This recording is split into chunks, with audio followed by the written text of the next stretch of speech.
ಎಲ್ಲರಿಗೂ ನಮಸ್ಕಾರ. ನನ್ನ ಹೆಸರು ಅರವಿಂದ್ ರತನ್. ನಾನೊಬ್ಬ ಸೈಂಟಿಫಿಕ್ ವಾಸ್ತು ಕನ್ಸಲ್ಟೆಂಟ್ ಹಾಗೂ ಪಿರಮಿಡ್ ವಾಸ್ತು ಕನ್ಸಲ್ಟೆಂಟ್. ನೋಡಿ, ಇವತ್ತು ಒಂದು ತುಂಬ ಇಂಪಾರ್ಟೆಂಟ್ ವಿಷಯಕ್ಕೆ ಬರೋಣ. ಮನೆಯಲ್ಲಿ ಅಕಸ್ಮಾತ್ ಈಶಾನ್ಯದಲ್ಲಿ ಯಾರಾದರೂ ಟಾಯ್ಲೆಟ್ ಕಟ್ಸಿದ್ರೆ ಇಲ್ಲ ಟಾಯ್ಲೆಟ್ ಇತ್ತು ಅಂತಂದರೆ ಆ ಮನೆಯಲ್ಲಿ ತುಂಬ ಹೆಲ್ತ್ ಇಶ್ಯೂಸ್ ಇರುತ್ತೆ.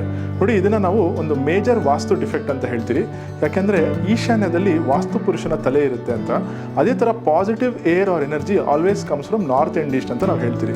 ಸೊ ಈ ಥರ ಇದ್ದಾಗ ಅಲ್ಲಿ ಟಾಯ್ಲೆಟ್ ಇದ್ದಾಗ ಏನಾಗುತ್ತೆ, ಆ ಬರೋ ಏರಲ್ಲಿ ಆ ನೆಗೆಟಿವ್ ಎನರ್ಜಿ ಮಿಕ್ಸ್ ಆಗಿ ನಿಮ್ಮ ಒಂದು ಬ್ರೀದಿಂಗ್ ಪ್ಯಾಟರ್ನ್ ಚೇಂಜ್ ಆಗುತ್ತೆ.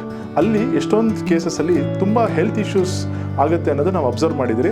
ಈ ಥರ ಇತ್ತು ಅಂದರೆ ಟಾಯ್ಲೆಟ್ನ ತೆಗಿಯೋಕ್ಕೆ ಟ್ರೈ ಮಾಡಿ. ಆ ಥರ ಟಾಯ್ಲೆಟ್ ತೆಗಿಯೋಕ್ಕಾಗಿಲ್ಲ ಅಂದರೆ ನಮ್ಮ ಆಫೀಸಲ್ಲಿ ಜಯನಗರ್ 9th ಬ್ಲಾಕ್ ಪಿರಮಿಡ್ ವಾಸ್ತು ಸೆಂಟರ್ ಇದೆ, ಫಾರ್ಚೂನ್ ಪಿರಮಿಡ್ ಸೆಂಟರ್ ಅಂತ. ಅಲ್ಲಿ ಬನ್ನಿ, ನಿಮಗೆ ಅದ್ರದ್ದು ಸೊಲ್ಯೂಷನ್ಸ್ ನಮ್ಗೆ ಕೊಡ್ತೀರಿ. ಎಲ್ರಿಗೂ ಶುಭವಾಗಲಿ. Thank you.